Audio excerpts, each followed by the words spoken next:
కీర్తనలు 100వ అధ్యాయం. సమస్త దేశములారా యెహోవాకు ఉత్సాహధ్వని చేయుడి, సంతోషముతో యెహోవాను సేవించుడి, ఉత్సాహగానము చేయుచు ఆయన సన్నిధికి రండి.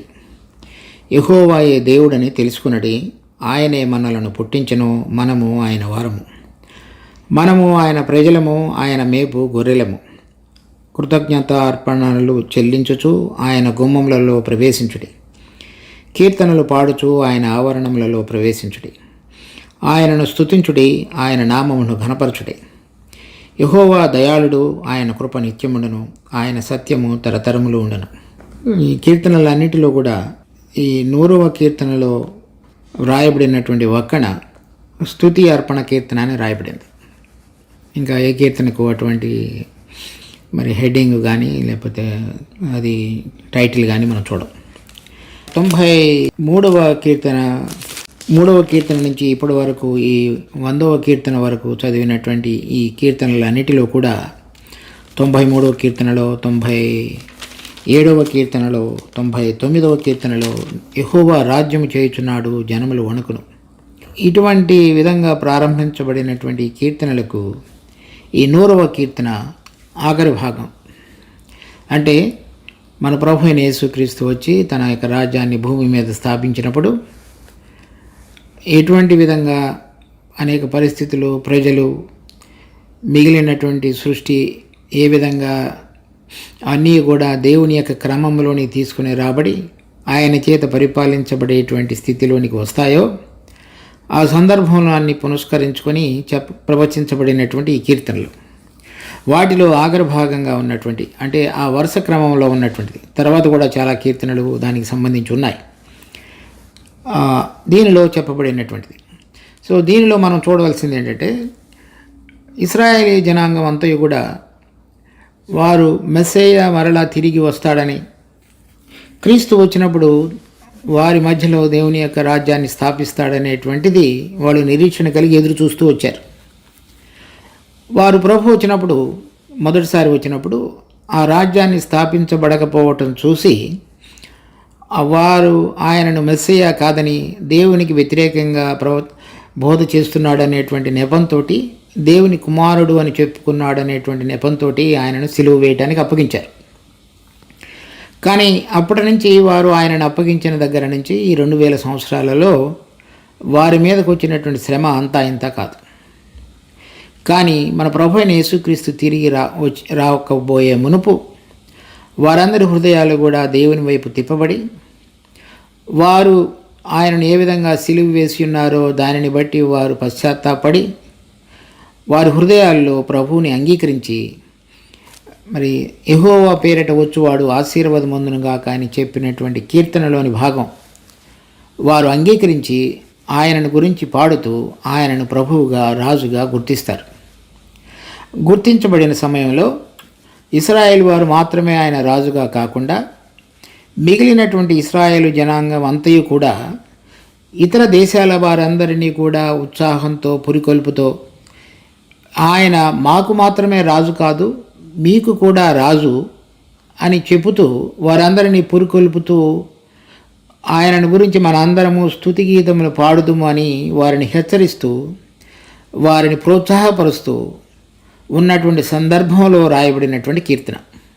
అప్పుడు ప్రభు అయిన యేసుక్రీస్తు వచ్చిన తరువాత కొంతమంది పౌలు, పేతురు వీళ్ళందరి బోధ ద్వారా యేసు ప్రభువును అంగీకరించినటువంటి యోధులు అన్యజనులతోటి సహవాసత అనేటువంటి దానిని అంగీకరించలేదు. మొట్టమొదటి నుంచి వారు దేవుని చేత ఏర్పరచబడిన వారని, దేవుడు వారిని ప్రత్యేకపరుచుకున్నాడని, అన్యజనులందరితోటి దేవునికి సంబంధం లేదు, వారి దేవుడికి సంబంధం లేదనేటువంటి అవగాహనతోటి ఈ సంవత్సరాలన్నీ కూడా, అంటే అబ్రహాము దగ్గర నుంచి ఇప్పటి వరకు ఆ 4000 సంవత్సరాల్లో కూడా అదే భావనతో నింపబడిన వారుగా ఉన్నారు. ఇప్పుడు ప్రభు అయిన యేసుక్రీస్తు వచ్చి తన రాజ్యాన్ని స్థాపించిన తరువాత వారు యేసు ప్రభువుని వారి రక్షకుడిగా, మెస్సయ్యగా, క్రీస్తుగా మాత్రమే కాకుండా ఆయన ప్రపంచంలోని అన్ని దేశాలకు సంబంధించినటువంటి రక్షకుడిగా, దేవుని కుమారుడిగా, అందరికీ చెందినటువంటి వాడిగా గుర్తెరిగి సమస్త దేశములారా రండి, యెహోవాకు ఉత్సాహధ్వని చేయుడని ఇప్పుడు వారందరినీ కూడా ఆహ్వానిస్తున్నారు.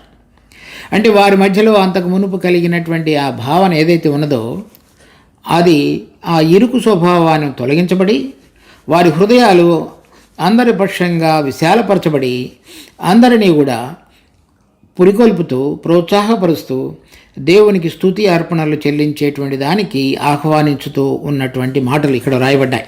మొదటి వచనం చూడండి, సమస్త దేశములారా యెహోవాకు ఉత్సాహధ్వని చేయుడి. అంటే ఇప్పుడు ఆ దేశాలు ఎవరెవరైతే వాళ్ళందరూ కూడా దేవుని అంగీకరించకుండా ఉన్నారో, దేవుడు లేకుండా ఉన్నారో, దేవుడికి వ్యతిరేకంగా జీవించారో వారందరికీ ఇవ్వబడుతున్నటువంటి ఆహ్వానము ఇశ్రాయేలు దేశం ద్వారా సమస్త దేశములారా రండి యెహోవాను స్తుతించు ఉత్సాహధ్వని చేయుడి.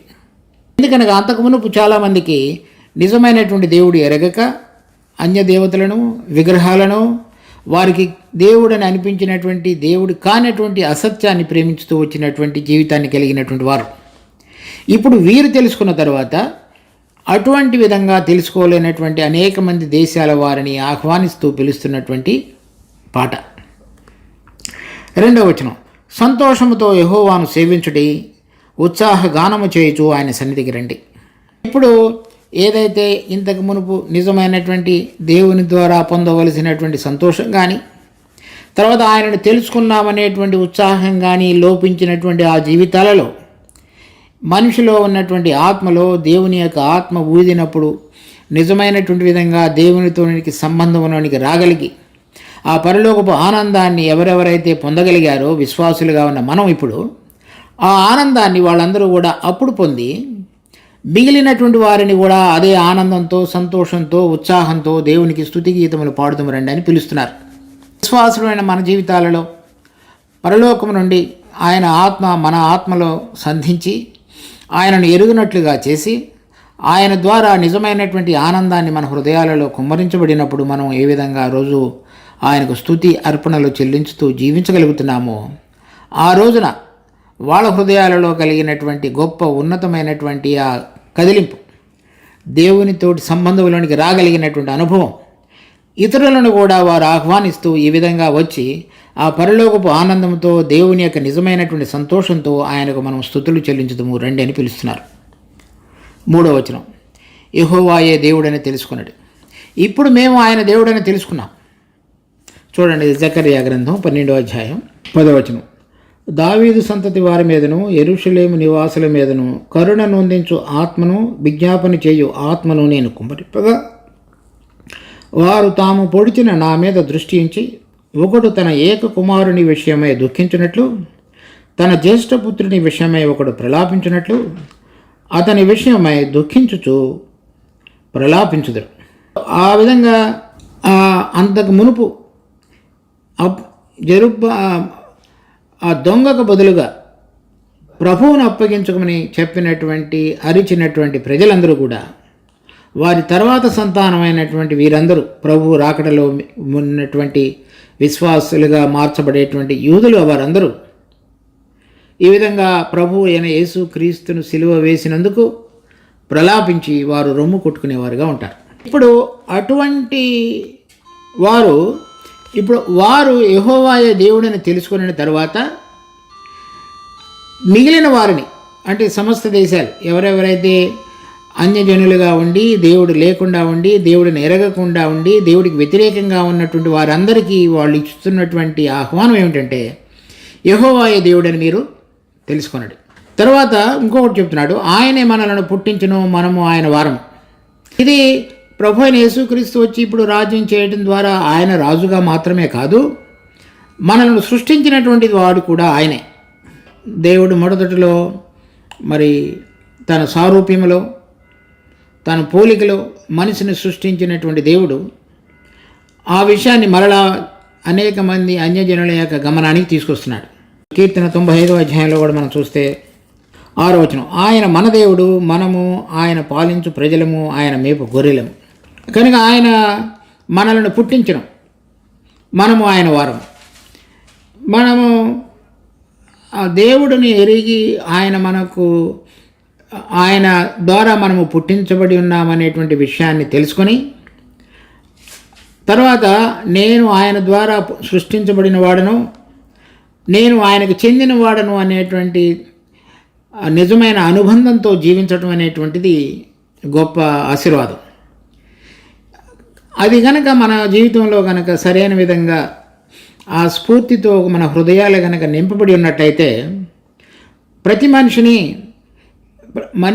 సృష్టించబడినటువంటి ప్రతి మనిషి వారి వారి తల్లి గర్భాలలో దేవుడు వారిని సృష్టించి ఉన్నాడు అనేటువంటి విషయాన్ని మనం తెలుసుకోగలుగుతాం.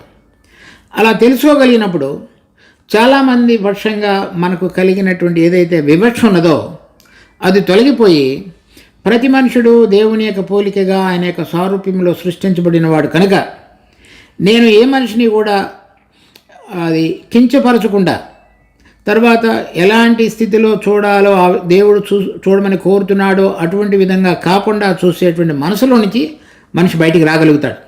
వీరందరూ కూడా ఇశ్రాయేలీలు వారి యొక్క జీవితంలో అంతా కూడా అటువంటి ప్రత్యేకతను వారు అందరికంటే హెచ్చైన వారని మిగిలిన వారు తక్కువ వారు అనేటువంటి భావనతో ప్రవర్తించిన వారు. ఇప్పుడేం చెప్తున్నారంటే ఆయనే మనల్ని పుట్టించడం, మనలను అంటే ఇశ్రాయేలులైన మమ్మలను అన్యజాతులైనటువంటి మిమ్మలను అందరినీ కూడా ఆయనే సృష్టించిన వాడు. తర్వాత మనము ఆయన వారము. ఇప్పుడు మేము ఎప్పుడు కూడా యెహోవా దేవుడు మాకు సంబంధించిన వాడు అని అనుకుంటూ మేము జీవించాం. అలా కాకుండా ఆయన ఇప్పుడు అందరి వాడు అనేటువంటి తలంపులోనికి తీసుకుని రాబడ్డాడు. తర్వాత మనము ఆయన ప్రజలము, ఆయన మేపు గొర్రెలము కనుక ఆయన మనల్ని సృష్టించున్నాడు, మనము ఆయనకు చెందిన వారము. తర్వాత ఆయన మనల్ని అందరినీ కూడా ఆయన ప్రజలము, ఆయన మేపు గొర్రెలము కనుక ఇక నుంచి ఆయన మనకు మంచి కాపరిగా ఉండి మనలను చక్కగా ప్రతిరోజు పాలించుతూ నడిపించుతూ మన అవసరతలన్నీ తీరుస్తూ మనకు కావలసిన వాటన్నిటినీ సమకూర్చేటువంటి గొప్ప సృష్టికర్త అయినటువంటి దేవుడు. అది విశ్వాసులమైనటువంటి మనము ఇప్పుడు చక్కగా అనుభవించవచ్చు. ఆయన నన్ను సృష్టించున్నాడు కనుక ఆయన నా జీవితానికి రాజు, ఆయన నన్ను విమోచించున్నాడు కనుక ఆయన నా జీవితానికి రారాజు కనుక నా జీవితంలో ఉన్నటువంటి ప్రతిదీ కూడా ఆయనకు చెందినది. నేను పొందినదంతయు కూడా ఆయన ద్వారా పొందినది. నేను నా జీవితంలో ప్రతిరోజు ఆయన చేత మేపబడి నడిపించబడి బలాన్ని పొంది రోజు జీవించగలగటానికి కావలసిన కృపను అనుగ్రహించేటువంటి మంచి కాపరి. ఆ మంచి కాపరి నన్ను సృష్టించడం మాత్రమే కాకుండా నన్ను ప్రేమించి నా కొరకై తన ప్రాణమును పెట్టినటువంటి వాడు ఇప్పుడు తిరిగి లేచుట ద్వారా తిరిగి నా జీవితంలో అవసరమైనటువంటి ప్రతిదానిని నెరవేరుస్తూ నేను ఆయన పిలిచిన పిలుపు యొక్క ఔన్నత్యానికి తగిన విధంగా నడవగలగటానికి ప్రతిరోజు ఆత్మ సంబంధమైన ఆహారాన్ని అనుగ్రహించి నడిపించుతున్నటువంటి మంచి గొర్రెల కాపరి అని విశ్వాసమైన మనం ఇప్పుడు అనుకోవచ్చు. వారు అప్పుడు అనుకునేవారుగా ఉన్నారు. 4వ వచనం, కృతజ్ఞతార్పణలు చెల్లించుచు ఆయన గుమ్మములలో ప్రవేశించుడి, కీర్తనలు పాడుచు ఆయన ఆవరణములలో ప్రవేశించుడి, ఆయనను స్తుతించుడి, ఆయన నామమును కనపరచుడి. సో మన ప్రభువైన యేసుక్రీస్తు వచ్చి తన రాజ్యాన్ని స్థాపించినప్పుడు ఇశ్రాయేలీయులు ఈ విధంగా అన్యజనులతో అందరితో కూడా కలిసి ఈ విధంగా పాడాలని కోరుకునేవారుగా ఉన్నారు. చూడండి, కీర్తన 118వ అధ్యాయం 1వ వచనం, యెహోవా దయాళుడు, ఆయన కృప నిరంతరము నిలుచును, ఆయనకు కృతజ్ఞతాస్తుతులు చెల్లించుటే. తర్వాత 19వ వచనం, నేను వచ్చినట్లు నీతి గుమ్మములు తీయుడి, నేను వాటిలో ప్రవేశించి యెహోవాకు కృతజ్ఞతాస్తుతులు చెల్లించెదను. 21వ వచనం, నీవు నాకు రక్షణాధారుడివై నాకు ఉత్తరమిచ్చున్నావు, నేను నీకు కృతజ్ఞతాస్తుతులు చెల్లించెదను. తర్వాత 28వ వచనం, 29, నీవు నా దేవుడవు, నేను నీకు కృతజ్ఞతాస్తుతులు చెల్లించెదను, నీవు నా దేవుడవు, నేను ఘనపరచెదను. 29, యెహోవా దయాళుడు, ఆయన కృప నిరంతరము నిలుచుచున్నది, ఆయనకు కృతజ్ఞతాస్తుతులు చెల్లించుటే. ఈ కీర్తన కూడా ప్రభువైన యేసుక్రీస్తు వచ్చినప్పుడు మారు మనసు పొంది యేసు ప్రభువుని తమ సొంత రక్షకుడిగా అంగీకరించినటువంటి ఇశ్రాయేలు జనాంగం పాడేటువంటి ఇంకొక కీర్తన. ఏ విధంగా 100వ కీర్తన గురించి చదువుతున్నామో అదే సందర్భంలో పాడబోయేటువంటి కీర్తన కూడా ఈ 118వ కీర్తన. ఈ 118వ కీర్తనలో కూడా కృతజ్ఞతాస్తుతులు చెల్లించుతాము రండి అనేటువంటిది వారు పాడుతున్నారు. సో ఆ సందర్భం కూడా చూడండి. ఇక్కడ 22వ వచనం, ఇల్లు కట్టువారు నిషేధించిన రాయి, మూలకు తలరాయి ఆయన, అది యెహోవా వలన కలిగినది, అది మన కన్నులకు ఆశ్చర్యం. అంటే మన ప్రభువైన యేసుక్రీస్తుని గురించి. తర్వాత 26వ వచనం, యెహోవా పేరట వచ్చువాడు ఆశీర్వాదమందును గాక, యెహోవా మందిరములో నుండి మేము దీవించుచున్నాము, అది యాజకులు చెప్పుచున్నది. ఇది చెప్పేటంత వరకు తిరిగి నేను రాను అని ప్రభు అయిన యేసుక్రీస్తు చెప్పినాడు. మత్తయి సువార్త 23వ అధ్యాయం 39వ వచనం. ఇది మొదలుకొని ప్రభువు పేరట వచ్చువాడు స్తుతింపబడును గాక అని మీరు చెప్పు వరకు నన్ను చూడరని మీతో చెప్పుచున్నాను. సో ప్రభు అయిన యేసుక్రీస్తు వచ్చినప్పుడు వారు పాడేటువంటి పాట ఇది. అది 118వ కీర్తనలో మనం చదువుతున్నాం. ప్రభు పేరట వచ్చేవాడు ఆశీర్వదించబడును గాక లేక స్తుతించబడును గాక అని. ఆ సమయంలో వారందరూ అర్పించేటువంటిది కృతజ్ఞతార్పణ. అనగా మా హృదయాలు, మా జీవితాలు ఇంతవరకు ఈ 4000 సంవత్సరాలలో నీవు అబ్రహాముకు చేసిన వాగ్దాన ప్రకారంగా ఇంతవరకు నడిపించి నిజమైనటువంటి సత్యంలోనికి మమ్మల్ని తీసుకొచ్చి స్థిరపరిచినటువంటి మా గొప్ప దేవ, మా యొక్క శ్రమలు, ఇబ్బందులు వాటన్నిటిలో నుంచి మమ్మల్ని విడుదల కలుగు చేసి మాకు గొప్ప రక్షణను అనుగ్రహించి దేవుడువైన నీతో నిత్య సంబంధంలోనికి నడిపించినటువంటి తండ్రి, నీకు కృతజ్ఞత అనేటువంటి అర్పణ తీసుకొచ్చి అర్పించుతున్నాం అని స్తుతిస్తారు ఆ రోజున. సో ఆయనకు మనం చదువుతున్నటువంటి 4వ వచనంలో కృతజ్ఞత అర్పణలు చెల్లించుచు ఆయన గుమ్మములలో ప్రవేశించుడి. ఈ ఎటువంటి సందర్భంలో ఎటువంటి హృదయంతో ఈ కృతజ్ఞతార్పణలు చెల్లించుతారనేటువంటిది 118వ కీర్తనలో రాయబడినది. సో ప్రభు అయిన యేసుక్రీస్తు వచ్చినప్పుడు యెహోవా పేరట వచ్చువాడు ఆశీర్వదించబడునుగా అని చెబుతూ ఆయన వచ్చి సమస్తాన్ని చక్కబరిచి వారి కొరకు రాజ్యాన్ని స్థిరపరిచి ఆయన ద్వారా నడిపించబడేటువంటి ప్రజలుగా, గొర్రెలుగా ఆశీర్వదించబడి ఆయన యందు సంతోషించగలిగేటువంటి ప్రజలుగా చేయబడినప్పుడు వారు ఆ హృదయాలన్నీ కూడా దేవుని పక్షంగా కృతజ్ఞతతో నింపబడినవై అర్పణలు తీసుకొచ్చి ఆయనకు స్తుతులు చెల్లించేవారుగా చేయబడతారు.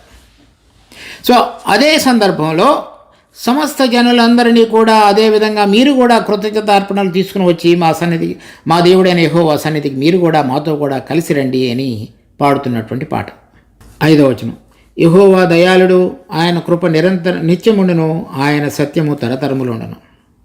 యెహోవా దయాళుడు అంటే ఇంతవరకు మా జీవితంలో మేము జరిగించుతూ మీకు వ్యతిరేకంగా చేసినటువంటి అనేక విషయాలలో మాకు కలిగినటువంటి ఇబ్బందులు, శ్రమలు, శిక్ష వాటన్నిటి విషయంలో మేము తిరిగి లేవనెత్తబడగలిగే విధంగా నీ దయను మా పక్షంగా చూపించావు. తర్వాత నీ కృప నిత్యముండును. చాలా విషయాలలో నువ్వు కోరినటువంటి స్థాయికి మేము చేరలేకుండా ఉన్నప్పుడు నీ కృప ద్వారా మేము వాటిని అందుకోగలిగే విధంగా చేశావు. ఆ విధంగా లేవనెత్తావు. నీవు అబ్రహాము, దావీదు, తర్వాత ఇస్సాకు, యాకోబులకు చేసిన వాగ్దాన ప్రకారంగా నీ కృపను గుర్తు చేసుకుని మాలో ఉన్నటువంటి మంచితనాన్ని బట్టి కాదు కానీ, లేక మేము చేసిన క్రియలను బట్టి కాదు కానీ, నీకు మా పక్షంగా కలిగిన ఉద్దేశాలను బట్టి నువ్వు ఏర్పరచుకున్న జనంగా మమ్మల్ని స్థిరపరిచి నీ కృపను కనపరిచి మేము సరైన విధంగా మిమ్మల్ని ఎరుగునట్లుగా మా జీవితాలలో నీ గొప్ప కార్యమును చేసిన గొప్ప దేవ. అది ఆ రోజు నుంచి అంటే అబ్రహాము 4000 సంవత్సరాల క్రితం నుంచి ఇప్పటి వరకు జరిగినటువంటి అనేకమైన విషయాలన్నిటిలో కూడా నీ కృపను బట్టి మేము ఈ విధంగా నిలబడి ఉన్నాము. మేము దేవుని యొక్క ఏర్పాటులో ఆయన నియమించినటువంటి కోరిక ప్రకారంగా జీవించగలగటానికి, చేయగలగటానికి చూపించినటువంటి నీ దయ అన్నది అని చెప్తున్నాడు. తర్వాత ఆయన సత్యము తరతరములు ఉండను. అది మనిషి జీవించిన తర్వాత ఈ జీవించిన కాలం అంతటిలో కూడా ఏది నిజమైనటువంటి దేవుడిదో, తర్వాత ఏ ఉద్దేశంతో దేవుడు మనుషులను సృష్టించున్నాడో దానికి భిన్నంగా జీవించినటువంటి జీవితం అంతా కూడా అబద్ధంలో ఉన్నది. అది ఇశ్రాయేలుల గురించి ప్రభువు చెప్పినాడు, మీ తండ్రి అబద్ధమునకు జనకుడని, మీరు అబద్ధమునకు చెందినవారని. అలా వారందరూ కూడా ఏదైతే నిజమైనటువంటి దేవుడిదో అది కాని దానిని వారు అనుసరిస్తూ వచ్చారు. ఇవి ఇప్పుడు నీ సత్యము తరతరములు ఉండంటే మేము ఏ విధంగా సత్యాన్ని విడిచిపెట్టి జీవించినప్పటికీ నీవు ఇచ్చినటువంటి వాగ్దానాన్ని, నీ యొక్క విశ్వాస్యతను మా పక్షంగా కనపరిచి దానిని స్థిరపరిచావో ఇప్పుడు మేము చూడగలుగుతున్నాం. అది ఇప్పుడు స్థిరపరచబడిన తరువాత ఈ 1000 సంవత్సరాల పరిపాలనలోనూ తర్వాత జరిగేటువంటి నిత్యరాజ్యంలో కూడా ఏది సత్యమైనదో, ఏది నిత్యత్వంలో నువ్వు స్థిరపరచబడాలని కోరుతున్నావో, ఏది ఆది నుంచి ఉన్నదో అది తరతరములకు నువ్వు స్థిరపరిచి నడిపించేటువంటి దేవుడు అని చెప్తున్నారు. కనుక విశ్వాసమైన మనం కూడా మనము ఆయన చేత సృష్టించబడి ఉన్నామని, ఆయన మేపే గొర్రెలమని, ఆయన మన రాజని, ఆయన మనల్ని పాలించేవాడని గుర్తెరిగి ఆ ప్రభు యొక్క రాకడలో ఎటువంటి విమోచన పొంది మనం స్తుతి గీతములు పాడుతామో ఆ విమోచన యొక్క ఉద్దేశాన్ని, అంటే ఆయన భూమికి ఆకాశములకు రాజుగా ప్రతిష్ఠించబడి రాజ్యం చేయబోయేటువంటి రోజు కొరకు మన హృదయాలను సమర్పించుకొని, ఆ రోజులలో ఇశ్రాయేలులు ఏ విధంగా పాట పాడి ఉన్నారో, అనేక మందికి పురుకొల్పుగా వారందరినీ ఆహ్వానిస్తున్నారు, మన జీవితాల ద్వారా ప్రభువు మా జీవితాలలో రాజుగా ప్రతిష్ఠించబడి ఉన్నాడు, ఆయన సత్యము మాలో నిలిచి ఉన్నది, ఆయన కృప ద్వారా మేము నడిపించబడుతున్నాము, ఆయన మా పక్షంగా దయ చూపించేటువంటి కనికరం కలిగిన దేవుడు, ఆయన మమ్మల్ని పాలించేటువంటి రాజు, ఆయన చేత మేము మేపడుతున్నటువంటి గొర్రెలము అనేటువంటి స్తుతి అర్పణలతో మనం ప్రభు సన్నిధికి చేరి ఇతరులకు పురికొల్పుగా, ఉత్సాహకరంగా, తర్వాత వారిని నిజమైనటువంటి వెలుగులోనికి, సత్యములోనికి నడిపించడానికి పనికి రాగలిగిన జీవితాలు కలిగిన బిడ్డలంగా జీవించగలుగుటకు దేవుడు మనకు కృప చూపించునుగాక. ప్రార్థించుకుందాం. మా జీవము కలిగిన తండ్రి, మీరు మాకు అనుగ్రహించిన ఈ వాక్య భాగాన్ని బట్టి మీకు ఎంతో వందనాలు. దీని ప్రకారంగా మేము జీవించగలుగుటకు మాకు కృప చూపించి, ప్రభు మేమందరం కూడా మా ప్రభు యొక్క రాకడలో ఎదురు చూస్తూ, మరి యెహోవా పేరట వచ్చువాడు ఆశీర్వాదం పొందునుగాక అని ఇశ్రాయేలీయులు ఎదురు చూస్తూ పాడబోయేటువంటి పాట మేము మా దినదిన జీవితాలలో మీ రాకడ కొరకు కనిపెట్టుతూ మీరు స్థాపించబోయేటువంటి ఆ ఉన్నతమైన మంచి, అందరికీ క్షేమాన్ని, సత్యాన్ని, కృపను కనపరచగలిగిన ఆ రాజ్యం యొక్క విశిష్టత మా హృదయాలలో భద్రపరచబడి ప్రతిష్ఠించబడి జీవించగలుగుటకు మాకు కృప చూపించండి. మీ దయను కోరుతూ మా రక్షకుడు ప్రభు అయిన యేసు నామమున అడిగి వేడుకుంటున్నాం తండ్రి. ఆమెన్.